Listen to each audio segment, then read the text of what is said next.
Kamu siapa ya? Maaf. Ayah kamu gak pernah nganggap kamu ada lah. Ayah kamu cuma nganggap kamu jadi atlet. Aku yang selalu ada buat kamu lah. Aku yang janji bisa mastiin kebahagiaan di hidup kamu. Tapi hal itu gak akan bisa aku lakuin kalau misalnya kamu stop ngizinin aku untuk baca apa yang kamu pikirin. You're fucked up in the head, Karen. This is all in your mind. You're a lousy bastard. You got a problem. Go ahead, go to your... Gregory. She died in an asylum when you were a year old. That's not true. I've been making inquiries about Alice Alquist's sister. I've talked to the doctor who attended her. You'd like to see him? No. He described her symptoms to me. Would you like to hear them? It began with her imagining things, that she heard noises, footsteps, voices. And then the voices began to speak to her. And in the end, she died in an asylum with no brain at all. No, please. Oh, no. Withdraws of $50,000 and $75,000? You think that was me? Something's not right with her. I mentioned your husband. She became unraveled. You don't want to know what I think about you. From dictionary, gaslighting is a form of emotional abuse or psychological manipulations involving distorting the truth in order to confuse or create doubt in another person to the point they question their sanity or reality. Where did the term gaslighting come from? The term gaslighting originates from 1938 play called Gaslight by Patrick Hamilton. It was eventually adapted into a film, compounded into a single word as gaslight in 1944. The story features a conniving and murderous husband who tries to conceal his true identity from his wife. In the film, the husband makes his wife go crazy and steal valuable jewels her family has hidden away. Part of his efforts includes toying with their gas-powered lights so they flicker. He convinces her that she's imagining this, trying to drive her insane. As a result of the film's success, gaslight became a common way of describing emotional abuse or manipulations that causes one to question their sanity. From YouTube site to go, there's some example of what gaslighting sounds like. The first example is everyone around you isn't the problem. The problem is you. This is sometimes used as a way to shut down the conversations or dialogue for whatever is happening.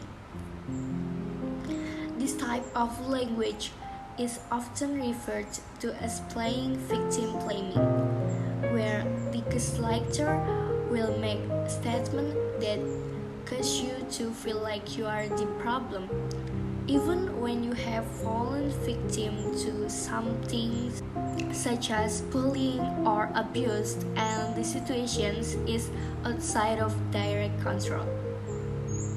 And then the second example is, I don't remember saying that. I think you made that up. This is the go-to phrase that a gaslighter will use to intentionally get you to question your experience, behavior, and thoughts in order to take the focus off of them. And then the next example is, why did I do to you?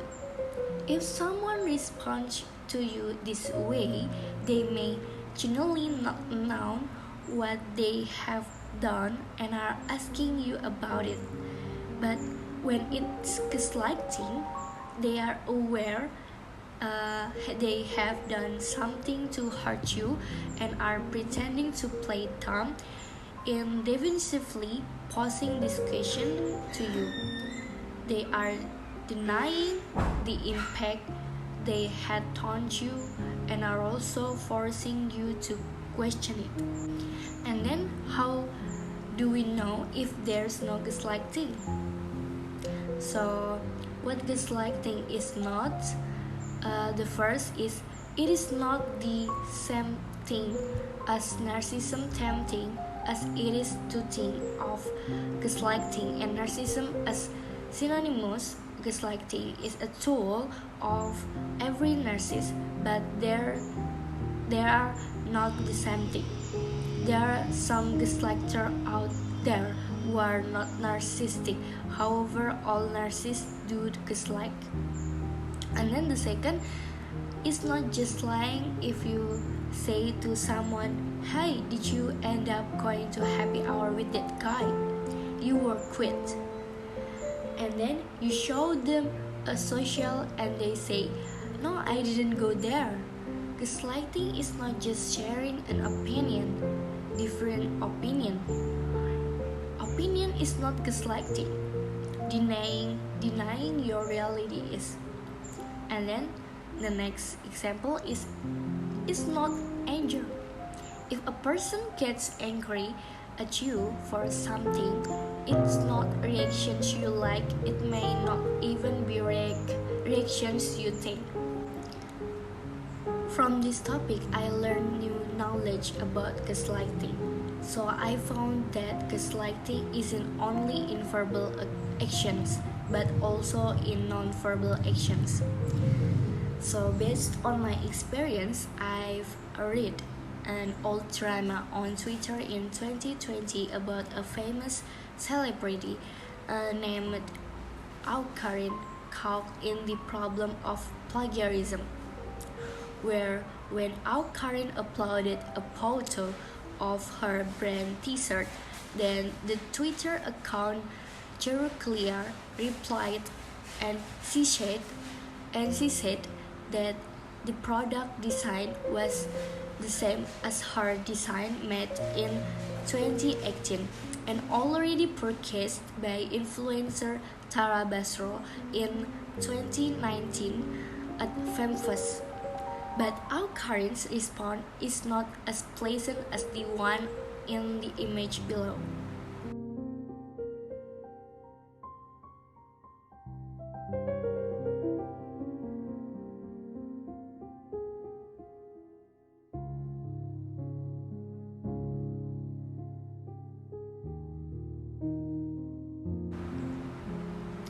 From what Karin typed, it could be said that it was non-verbal gaslighting, because from the element of the words, it stated that Karin didn't admit the plagiarism she had committed, but said like this. This is the go-to phrase that a gaslighter will use to intentionally get you to question your experience, behavior, and talk in order to take the focus off of them. And then the second is self-gaslighting. The second that I got new knowledge about gaslighting, I found that gaslighting isn't from other people, but also from yourself or ourselves. According to Dr. Ramani, as the relationship doctor, 5 signs that we can be self-gaslighting, not only get from other people, but we can be a gaslighter for ourselves. Self-gaslighting isn't bad enough that we're gaslighted by other people. Self-gaslighting becomes a sort of internalized narrative and self-talk about ourselves. For example, I'm dumb, I'm foolish, I'm disorganized, I'm a mess. And that self-talk shapes how we go through the words. Many people who believe they have imposter syndrome will self-gaslight. The first sign is you always assume that it's you that got it wrong, whether it's a scheduling mistake where something was put, anything that may affect someone else. And the second, you apologize all the time, always. apologizing when you didn't do anything wrong. And then the third, self-talk, where you almost reflexively refer to yourself as stupid. And then the next, undercutting your own ability on a regular basis, this thing like I'm really disorganized. How about the effect in psychology? Based on YouTube Common Ego, as Christiana said, there are several effects, some of which are quite obvious, such as if one is made to wonder, reality, thoughts, and emotions will become very uncertain, and one will believe in others more often than one would believe oneself. Gaslighting can also affect self-esteem and sense of self-worth, and in my opinion, that makes it one of the worst form of harassment.